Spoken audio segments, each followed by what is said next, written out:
Hey everybody, welcome back. In this video I'm going to show you how to play the outro guitar solo from the classic Steely band song Kid Charlemagne, which featured guest lead guitar player Larry Carlton. Now I also did a lesson on how to play the main guitar solo here on my channel, and I'll put a link down below if you want to check that out. Now I've seen a lot of lessons here on YouTube on how to play the main guitar solo, but I've never seen one on how to play the outro guitar solo, which is a shame. But I understand why, because the main guitar solo is very iconic. It's considered by many to be one of the greatest guitar solos put on record in the 1970s. And the outro solo, though, it's a little bit different. It doesn't have the same sort of, jazz-infused sophistication that the main solo has.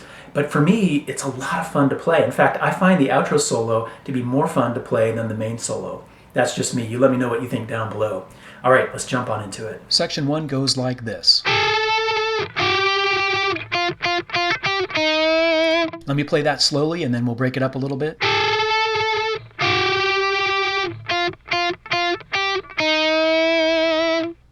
This section should be pretty easy if you're going to tackle this solo, and it starts with some unison bends, which you probably already know how to do, but I'll explain it just in case. So with the first one, you're going to have your index finger on the 10th fret of the B string, and you're going to simultaneously play the 12th fret of the G string, but you're going to bend up the 12th fret of the G string a full step, like bending from here to here. Okay, so you play those two notes together. All right, that's called a unison bend. You do the same thing 2 frets down with the 8th fret of the B string and the 10th fret of the G, bending up on the 10th fret of the G. And at the top of both of those bends, you hold it for just a little bit and then apply some vibrato. Then we have a couple of single notes, followed by a 4th fret of the B string, bend up a half a step at the end with some vibrato at the top of the bend. So here's that whole section again, slowly.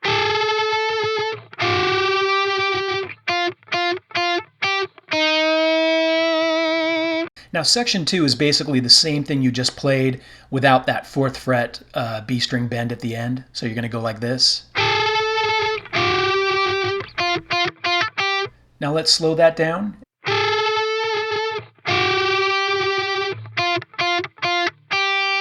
Okay, section 3 goes like this.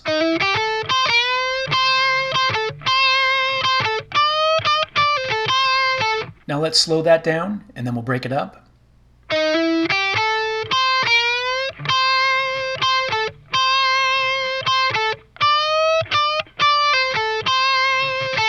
So the first part, we're going to go like this.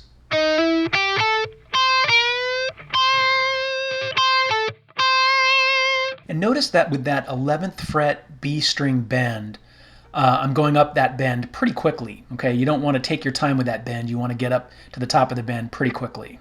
And then the second half goes like this.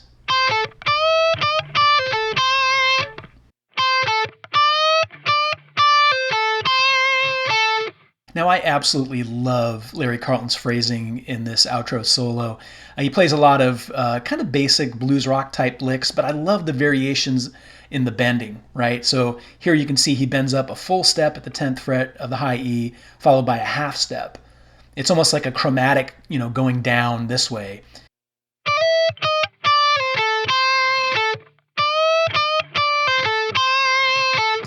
I just love the sound of that. So here's this whole section again, slowly. All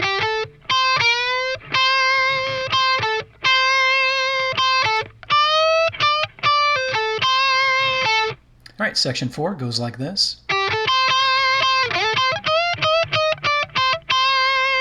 Let me play that slowly.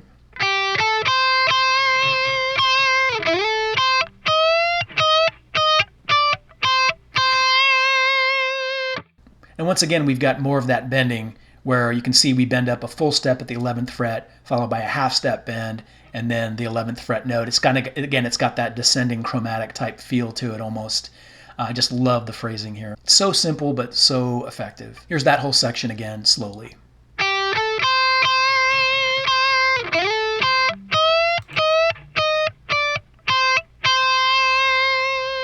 Section 5 goes like this.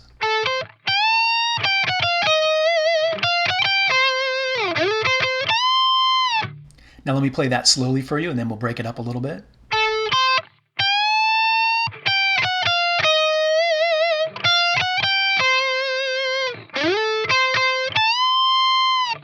there's a couple things I want to call out here. First, that first bend at the 15th fret of the high E string, that's like going from here to here.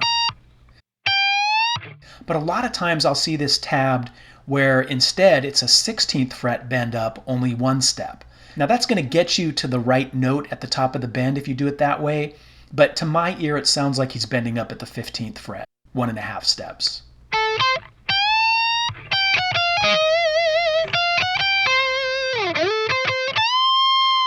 And then when he plays the 16th fret of the B string, you actually hold on to that note for just a tiny bit before you apply the vibrato if you want to give it the right feel, like this.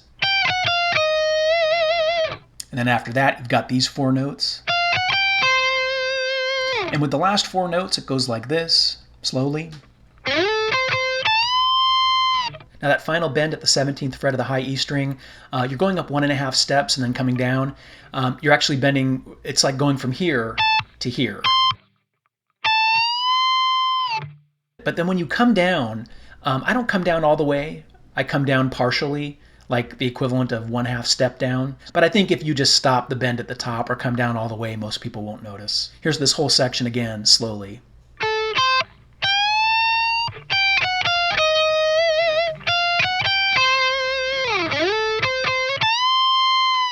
Section 6 goes like this.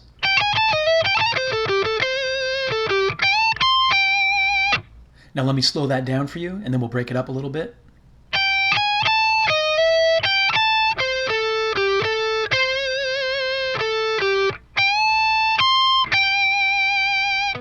Now when I first learned this solo many years ago, I remember feeling like this section here kind of felt like I was doing Twister with my fingers. So let me slow it down, and I'll put the little symbols on the screen where you can see which fingers I'm using for each note.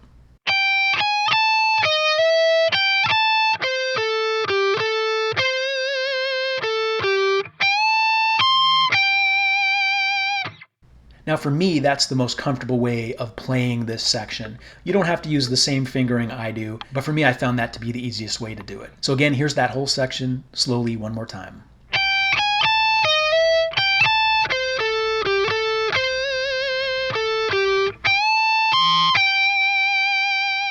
All right, section 7 goes like this. Let me slow that down, then we'll break it up.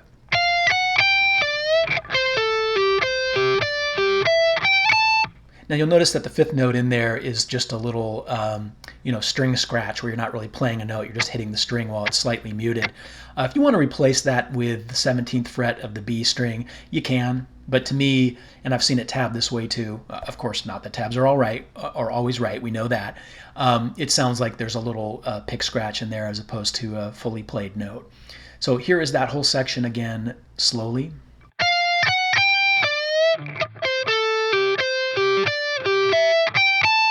Section 8 goes like this. Now, I'm not sure I really need to slow that one down, but I'm going to do it anyway. So it goes like this.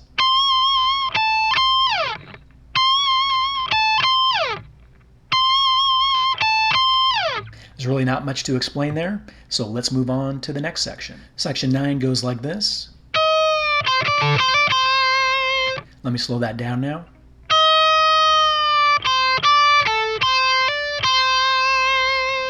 The only thing I want to call out here is that first bend is a pre-bend, okay? And you probably know what that is, but just in case, what that means is you bend the note up before you pick it. So in this case, you're bending up at the 10th fret of the high E string 1/2 step, so the equivalent of going from here to here.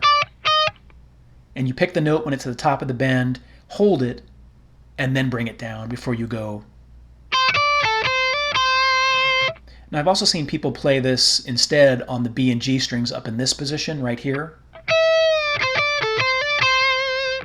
And I've seen it tabbed that way a lot, but to my ear it sounds like he's playing it on those higher strings, but play whatever seems right to you, whatever feels most comfortable to you. Here it is one more time, slowly.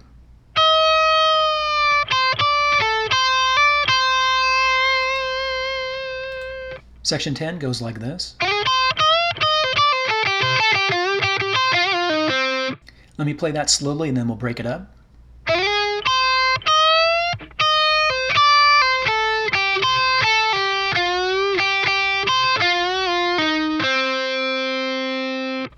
Now with this section, I'm not sure there's really much worth calling out, but if it makes it easier, you can cut this section in half and learn it in 2 bites. Here's the first half, slowly.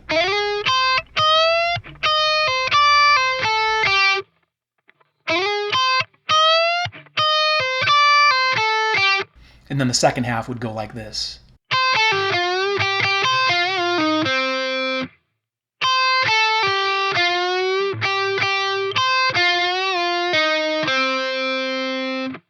And then the final section is going to go like this.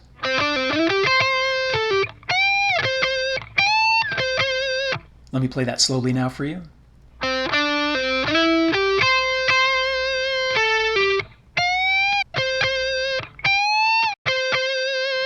Now you'll notice that 4th note in, the 12th fret of the D string, I slide into the 14th fret of the D string very quickly. And that's why you see the note tabbed smaller. Whenever you see it like that, it means that you're going through that note quickly. You're not stopping to really emphasize it, you're going through that note pretty quickly.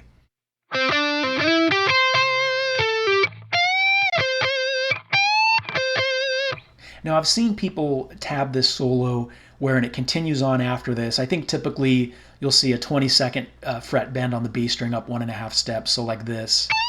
And then maybe the 17th fret of the G twice again after that. I've seen other variations where it keeps going, but at that point the song's fading out, and I recommend just kind of improvising from there if you want to keep going. So here is that final section again, one more time, slowly.